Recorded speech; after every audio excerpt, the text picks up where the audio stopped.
안녕하세요, 발전소장입니다. 여러분들 혹시 착해서 혹은 너무 착해서 다른 사람들이 여러분을 만만하게 보신 적 있지 않으십니까? 어떻게 해야 상대방이 나를 만만하게 보지 못하게 할 수 있을까요? 살다 보면 좋은 사람들도 있지만 나를 이용하려 드는 사람들을 간혹 만나게 됩니다. 사람을 재며 무례한 행동을 서슴지 않는 사람도 만납니다. 이런 사람들이 어떻게 나에게 다가올까요? 또 그 사람들이 다가오면 우리는 이럴 때 어떻게 대처해야 할까요? 그리고 근본적으로 만만하지 않는 사람이 되려면 어떻게 해야 할까요? 그래서 오늘은 제가 저처럼 착하면서 만만하지 않는 사람이 되는 방법에 대해서 알려드릴 테니 오늘 영상을 끝까지 시청해 주시기 바랍니다. 만만하게 보이지 않기 위해서 우리가 해야 하는 것들 5가지 중 그 첫 번째, 명확하고 정확하게 말해야 합니다. 자신감 없이 애둘러 말하지 않고 명확하고 정확하게 말하면 철저하다는 인상을 줍니다. 철저하면 일단 상대방도 경계합니다. 쉽게 보이지 않기 때문입니다. 일과 관련해서는 자기 일, 업무를 잘 파악할수록 분명하고 정확하게 말하기 쉽습니다. 업무와 관련된 부분과 사람, 영향까지 파악하고 있는 것을 우리는 꿰뚫고 있다라고 표현합니다. 뭔가를 꿰뚫고 있는 사람, 깊게 하는 사람은 우리는 절대 무시할 수 없을 것입니다. 회의나 업무 관련 대화 시 내용을 몇 개로 요약 정리해 말하는 사람은 분명하고 정확하게 말하는 사람입니다. 여기에 더해 좋은 생각을 덧붙일 줄 아는 사람은 상사로부터 능력 있는 사람으로 인정을 받게 되고 반면에 경쟁자에게는 경계의 대상이 될 것입니다. 어찌되었건 함부로 대하기 힘든 사람이 됩니다. 분명하고 정확하게 말하면 여러 가지로 해석될 여지를 주지 않습니다. 상대방에게 이용당할 빌미를 주지 않습니다. 빈틈이 없고 단단하다는 인상을 줍니다.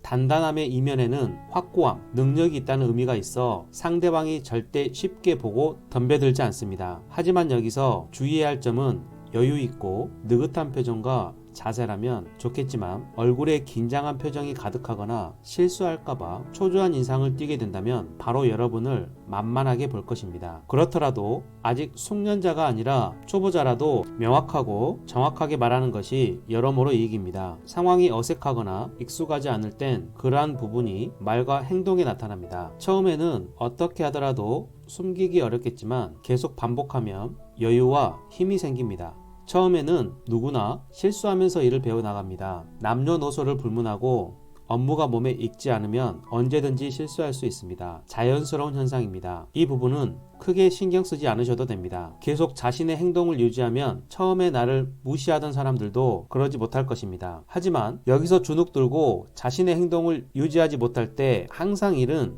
그때 발생합니다. 사람은 이중적인 면이 있어서 여러분이 그러한 틈을 보이면 집요하게 여러분의 그 부분을 물고 늘어져 결국 만만한 상대가 될 때까지 놓아주지 않을 것입니다. 여러분이 그렇게 자신의 행동을 유지하지 못하는 이유에는 마음이 약하거나 거절했는데도 계속되는 요청에 미안해서 또는 동정심 때문에 거절한다는 죄책감 때문에 그럴 수 있습니다. 상황을 객관적으로 보지 않고 개인의 감정으로 해석하기 때문에 이런 일이 벌어지곤 합니다. 일과 감정을 구분 못하면 일과 인생에 큰 상처를 줄 수 있습니다. 일은 일로 대하며 깔끔하게 풀어야 서로에게 좋습니다. 식당에서 주문하거나 원하는 것을 물을 때 아무거나라고 말하는 분들이 있습니다. 큰 관심이 없을 때 이렇게 말할 수 있지만 자기 주장이 없거나 거절을 힘들어하거나 다른 의견을 내는 것이 어려운 사람, 남의 의견을 더 생각하는 사람일 경우 아무거나라고 표현하는 경우가 많습니다. 이 경우 다른 사람에게 약하다는 인상을 심어줍니다. 이것이 시발점이 되어 무시하는 행동을 불러들이기도 합니다. 거절을 잘 못하는 사람, 자기 주장이 어려운 분들에게 부담이 적은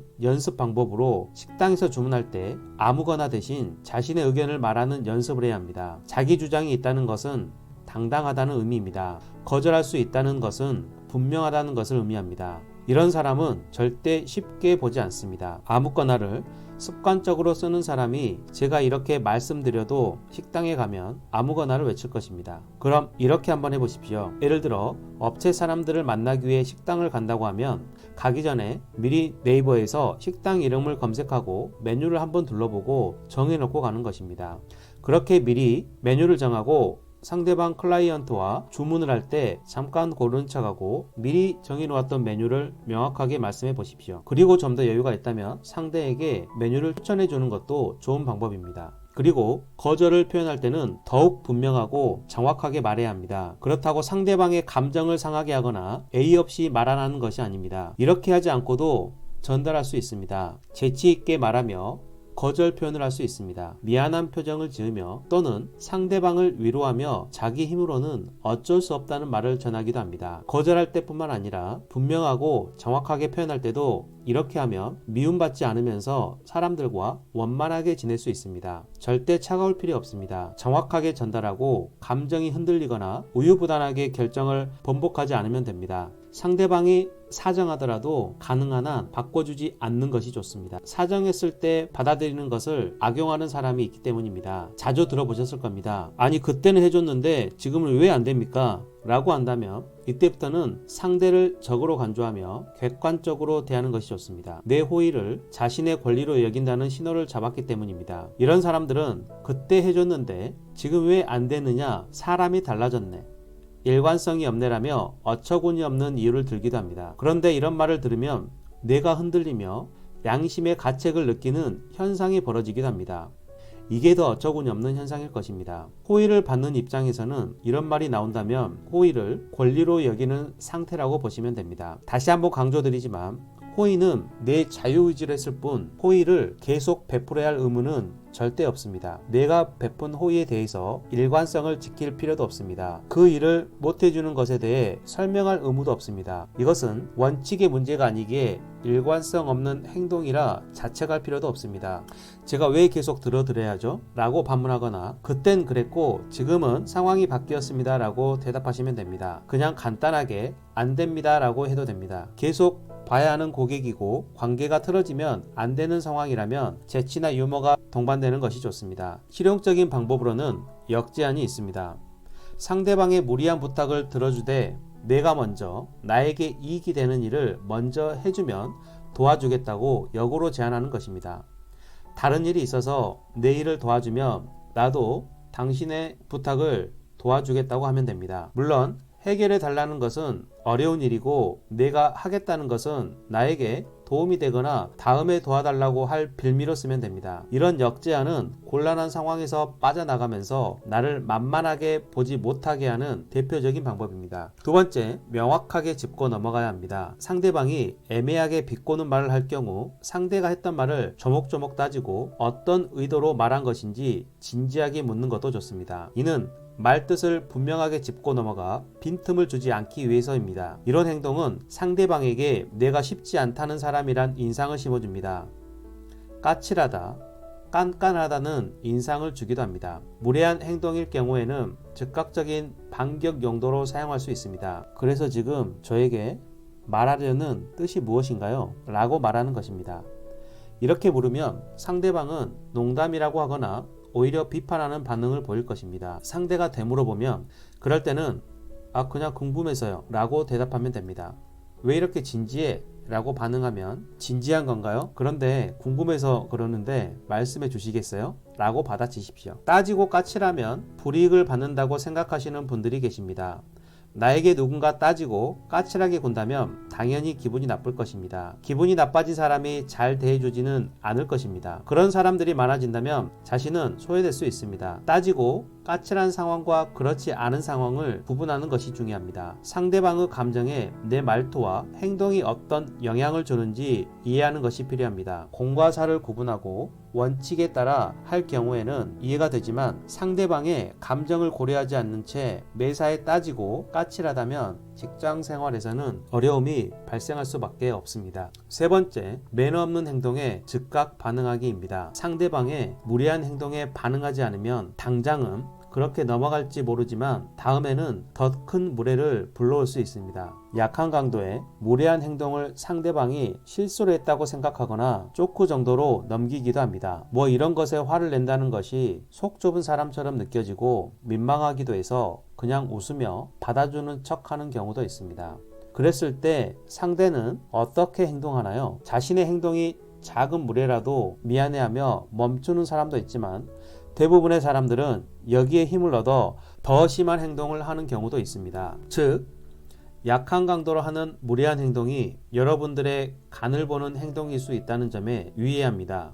일부러 툭 건드려 보는 것입니다. 상대의 반응을 보고 다음 행동을 취하는 것입니다. 말을 얼버무리거나 피하려는 자세로 대하면 상대방은 내가 약하다고 느끼게 됩니다. 처음에 품었던 경계는 풀고 편하고 만만하게 대해도 된다고 판단합니다. 내가 화를 내도 크게 두렵지 않을 때의 심리입니다. 편하게 생각하다 보면 가끔 자기도 모르게 쉽게 대하거나 무례하게 대하기도 합니다. 그래서 이때 가만히 있게 된다면 내가 어떻게 해도 가만히 있는 사람, 반격하지 않는 착한 사람, 내 부하나 아랫사람 정도로 생각하고 여러분들을 만만하게 대할 것입니다. 이런 표현을 한다는 것이 참 민망합니다. 하지만 저에게도 여러분들 마음속에도 숨어있는 본능이 아닌가 싶습니다.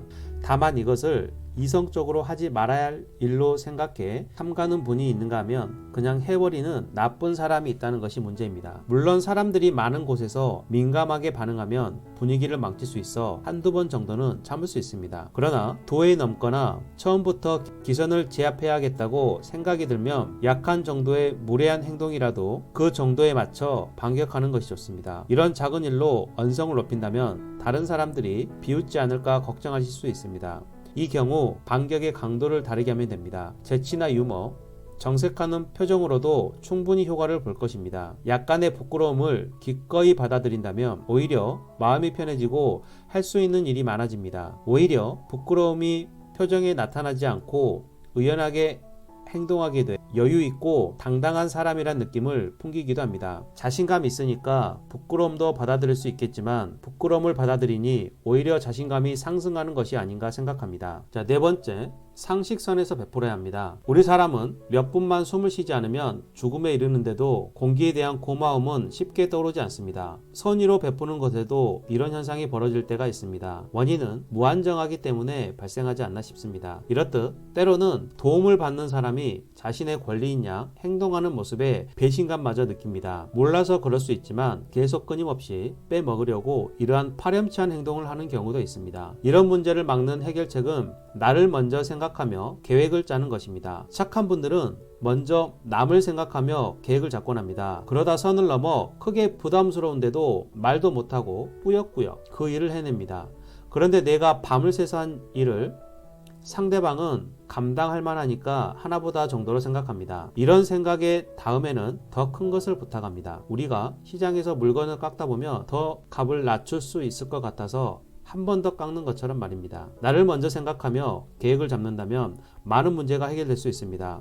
상대가 나에게 무슨 부탁을 하면 무조건 들어주는 게 아니라 먼저 자신의 스케줄표를 확인하고 여력이 된다면 도와주는 것이지 이미 약속되어 있는 것을 깨면서까지 해서는 절대 안 될 것입니다. 이것의 밑바탕에는 남을 돕겠다는 이타적인 마음에서 출발한 것입니다. 내 능력과 생활, 가족까지 고려했을 때 가능하다면 돕는 것이고 힘들다면 돕지 않아야 합니다. 도와주지 않았다고 비난할 이유도 없고 상대방에게 미안하거나 죄책감을 느낄 필요도 없습니다. 무리하게 도와주게 되면 스스로 지치고 자책하게 될 것입니다. 때론 무리하게 도와주다 약속을 지키지 못하게 되면 상대방을 곤란한 상황에 처하게 하기도 합니다.